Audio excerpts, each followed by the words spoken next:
Halo semuanya, kembali lagi di segmen Pintar Mandarin bersama Catherine Ichijen. Untuk di video hari ini, aku akan menjelaskan perbedaan 3 partikel te dalam bahasa Mandarin. Untuk teman-teman Chinese learners, mungkin kalian sudah pernah dengar 3 partikel te ini. Ini sering banget kita gunakan dalam kehidupan sehari-hari, tapi mungkin beberapa dari kita atau sebagian besar dari kita belum tahu cara pemakaiannya. Sehingga di video kali ini aku akan menjelaskan 3 perbedaan ini secara sangat jelas. So make sure jangan di skip ya videonya supaya kalian bisa mengerti pembahasan materinya secara lebih baik. Sebelum kita masuk ke videonya, ayo teman-teman yang belum subscribe sama-sama bantuin aku dengan cara klik tombol subscribe yang ada di bawah dan nyalakan lonceng notifikasinya juga ya, supaya setiap kali Catherine upload video yang baru, teman-teman akan dapat notifikasinya. Thank you teman-teman yang udah subscribe. Langsung aja kita mulai ke pembahasannya. Oke teman-teman, jadi ini adalah 3 partikel te yang akan aku bahas dalam video hari ini. Jadi kita sepakati aja ya, untuk yang di depan sini kita akan lihat dulu. Ini adalah te yang pertama, penulisannya seperti ini. Dan ini adalah te yang kedua, dan ini adalah te yang ketiga. Seperti itu, aku juga akan menjelaskan masing-masing te ini dia punya struktur beda-beda. Aku juga akan kasih tahu gimana cara bacanya, terus dalam bahasa Inggris dia biasa disebut apa, terus artinya, dan juga contohnya. Jadi aku akan menjelaskan dari te yang pertama dulu ya guys. Jadi untuk te yang pertama itu dia memiliki struktur atau pola kalimat seperti ini. Jadi untuk di depan te itu biasa dia ada kalimat yang berupa subjek atau kata sifat. Di sini subjek adalah subjek dan kata sifat adalah adjektif. Setelah subjek atau adjektif ini akan diikuti dengan te yang jenis pertama. Lalu untuk te yang jenis pertama itu di belakangnya diisi dengan o, yaitu adalah objek. Jadi untuk te jenis pertama ini dia punya spesifik dalam bahasa Inggrisnya, yaitu adalah apostrophe s. Oh ya, just for info guys, kalau misalnya untuk yang 3 jenis te ini, meskipun dia tulisannya adalah de atau de, dibacanya biasa kan de ya, tapi kalau dalam bahasa Mandarin harus dibaca te. Nah, untuk yang jenis pertama ini dibaca te, terus yang kedua juga te, yang jenis ketiga nanti beda lagi ya guys, makanya ikutin videonya terus. Untuk te yang jenis 1 ini artinya adalah kepunyaan. Nah, aku akan menjelaskan dari contohnya ya guys. Di sini kita akan pakai contoh Amy te shu pao. Di sini aku kasih contoh dari hanzi-nya, terus ke pinyin dan ke artinya.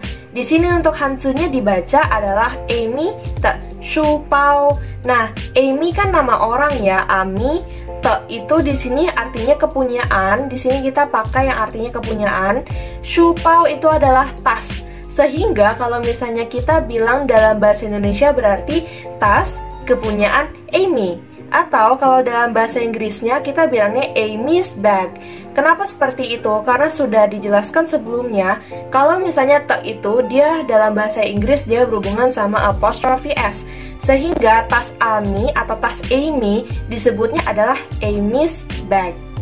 Oke, te yang pertama sudah selesai. Sekarang kita akan melanjutkan bahas te yang jenis kedua. Jadi aku akan menjelaskan secara umum dulu. Untuk penggunaan te yang jenis kedua ini, dia berfungsi sebagai penjelas tentang kualitas, tentang derajat, tentang nilai, atau kemampuan dari sebuah kegiatan nih. Untuk kegiatannya itu bisa kita sebut dengan kata kerja atau verb. Sehingga dalam bahasa Indonesianya itu kita bisa ngartiin sebagai kata kerja stripnya. Contoh, larinya, lompatnya, tidurnya, dan masih banyak yang lain. Jadi, untuk te yang jenis kedua ini artinya mampu ya guys. Di sini aku akan menjelaskan tentang contohnya. Tapi untuk contoh yang te jenis kedua ini aku ambil dari yang artinya mampu dan yang strukturnya. Oke, kita mulai dari yang nomor 1. Nomor 1 di sini dibaca kan te qing chu. Di sini aku baca lagi kan te qing chu. Artinya di sini kan itu melihat, te itu dengan atau mampu, qing chu itu jelas. Sehingga kalau misalnya kita mau artiin dalam bahasa Indonesia, kita bilangnya melihat dengan jelas. Seperti itu. Atau kita bisa bilang mampu melihat jelas. Atau kita bisa bilang dalam bahasa Inggris can see clearly. Mampu sama dengan te, sama juga dengan can. Untuk contoh kedua, aku memakai struktur dari te jenis kedua ini sendiri. Kita tahu kalau misalnya struktur yang te jenis kedua itu depan harus kata kerja diikuti dengan te, diikuti dengan kata sifat. Kita akan cek di sini. Untuk pau sendiri dia artinya lari ya. Di sini te itu artinya dengan atau nya, kuai itu adalah cepat. Kalau misalnya kita baca menjadi pau te kuai. Kita baca sekali lagi pau te kuai. Nah, kalau misalnya di bahasa Indonesianya itu adalah pau itu lari, te-nya atau dengan, kuai itu adalah cepat. Sehingga kalau misalnya dalam bahasa Indonesia kita bisa bilang larinya cepat atau lari dengan cepat. Nah, jadi dia bisa pakai nya, bisa pakai dengan. Kalau misalnya dalam bahasa Inggris kita bisa bilang runs fast. Oke, sekarang kita akan masuk struktur yang lebih advance dari struktur yang kita pelajari tadi. Dari yang titik-titik-titik di depan dan yang di belakang, sekarang kita buka menjadi strukturnya seperti ini. Di depan ada subjek, terus kata kerja, ditambah te, ditambah keterangan. Di sini S adalah subjek, untuk kata kerja adalah verb, dan te ini bisa kita bilang sebagai nya atau dengan, dan ka adalah komplement. Sekarang aku akan memberikan contoh dari kalimat positif dulu ya guys, nanti kita akan bahas yang negatifnya. Untuk yang positifnya, kita bisa lihat di sini, aku ada tulis ta tiao te hen cao. Oke, kita bahas sekali lagi, ta tiao te hen cao. Di sini ta adalah dia, tiao lompat atau melompat, te-nya atau dengan, hen cao sangat tinggi. Kalau misalnya kita mau susun jadi bahasa Indonesia yang baik dan benar, kita akan susun menjadi seperti ini. Dia lompatnya sangat tinggi, atau dia lompat dengan sangat tinggi. Jadi, ini dua-duanya bisa terpakai ya guys, bisa pakainya, bisa pakai dengan. Sesuaikan dengan kalimatnya. Oke guys, seperti yang aku baru sebutkan barusan, untuknya atau dengan itu harus disesuaikan dengan arti kalimat. Ada yang lebih cocok pakai stripnya, ada juga yang lebih cocok pakai dengan. Sekarang kita akan bahas untuk kalimat negatifnya, tapi kita akan mengambil pola yang sama seperti ini ya, cuma kita ubah jadi negatif aja. Kalau misalnya kita mau mengubah ini jadi negatif, dia akan menjadi seperti ini. Kita akan lihat, dibaca ta tiao te bu gao. Dibaca sekali lagi, ta tiao te bu gao. Di sini ta adalah dia, tiao itu lompat, te itu nya atau dengan, bu gao itu tidak tinggi. Sehingga waktu disusun menjadi bahasa Indonesia yang baik dan benar menjadi dia lompatnya tidak tinggi atau dia lompat dengan tidak tinggi. Nah, kalau misalnya dari kalimat ini kita bisa lihat untuk dia pakainya itu dia lebih masuk ke dalam arti kalimat ya. Dia lompatnya tidak tinggi. Karena dibandingkan kalau misalnya kita pakai yang dengan, misalnya kita kalau ngomong sama orang nih, dia lompat dengan tidak tinggi loh, dibandingkan dengan dia lompatnya tidak tinggi, kalian lebih nangkapnya ke yang ini. Seperti itu.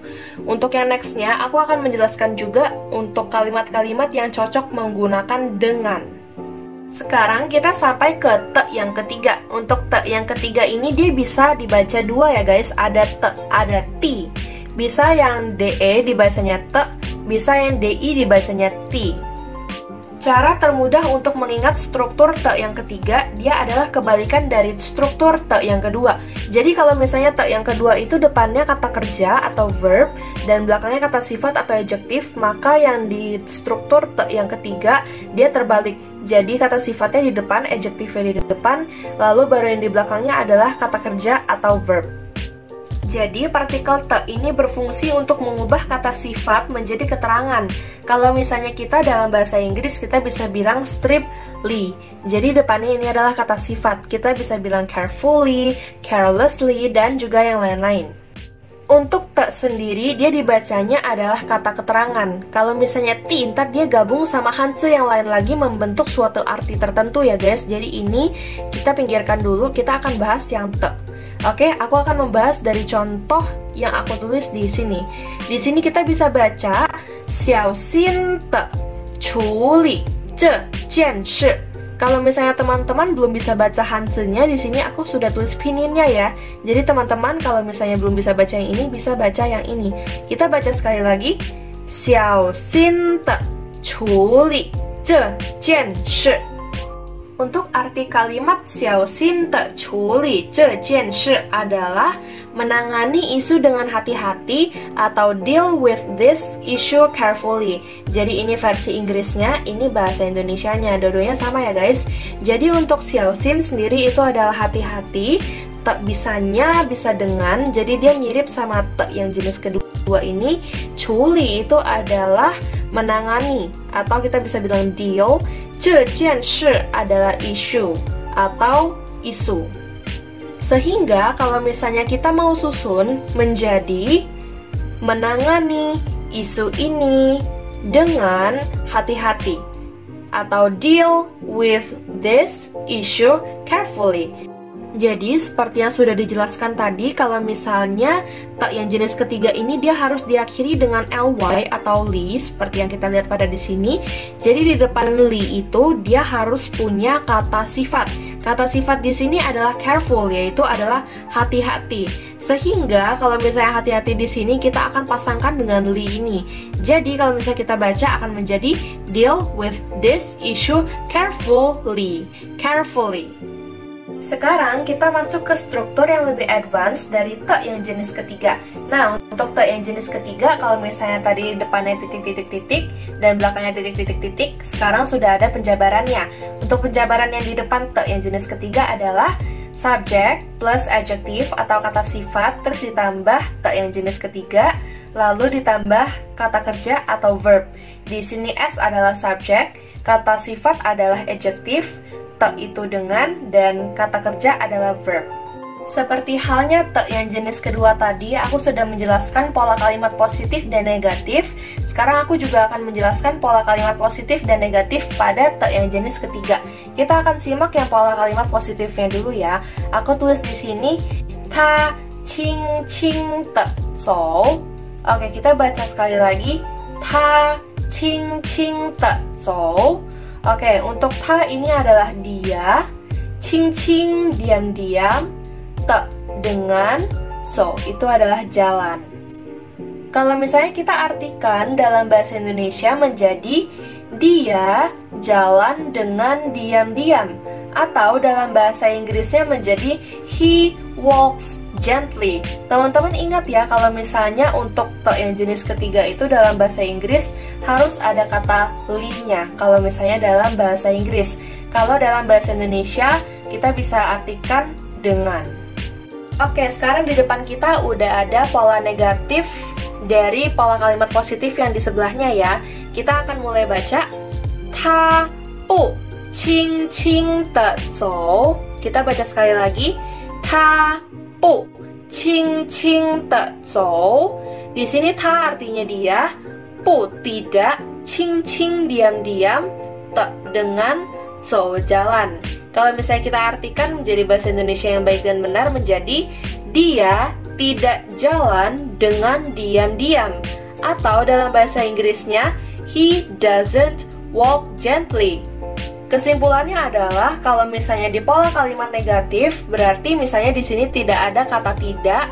Kalau misalnya di pola kalimat negatifnya dia ditambahkan kata tidak. Sedangkan untuk pola kalimat positif, kalau misalnya yang bahasa Inggrisnya dia tidak ada kata doesn't, berarti untuk kalimat negatifnya itu dia biasanya ditambah not or doesn't. Jadi teman-teman Chinese learners udah nggak pada bingung kan dari pemakaian 3 jenis partikel te dan cara bedainnya? Kalau misalnya teman-teman masih ada pertanyaan, boleh komen di bawah ya. Dan aku punya satu tips untuk teman-teman kalau misalnya pengen menguasai materi ini secara lebih baik, kalian sering-sering bikin kalimat aja supaya kemampuan kalian makin terasah dengan cara kalian menyimak info yang udah dikasih tahu ya di dalam video tadi tentang contoh-contohnya dan strukturnya. Nah, teman-teman bisa mulai praktekin dari sekarang. Thank you guys for watching this video. Jangan lupa untuk kasih like kalau misalnya teman-teman merasa terbekal informasi dari video ini. Jangan lupa untuk komen juga untuk seterusnya aku harus bahas materi apa lagi. Dan kalau misalnya teman-teman masih ada yang bingung, silahkan ditanyakan di bawah ya. Jangan lupa untuk subscribe dan nyalakan lonceng notifikasinya juga supaya kalian selalu update video-video baru dari aku. 我先告辞了，再见。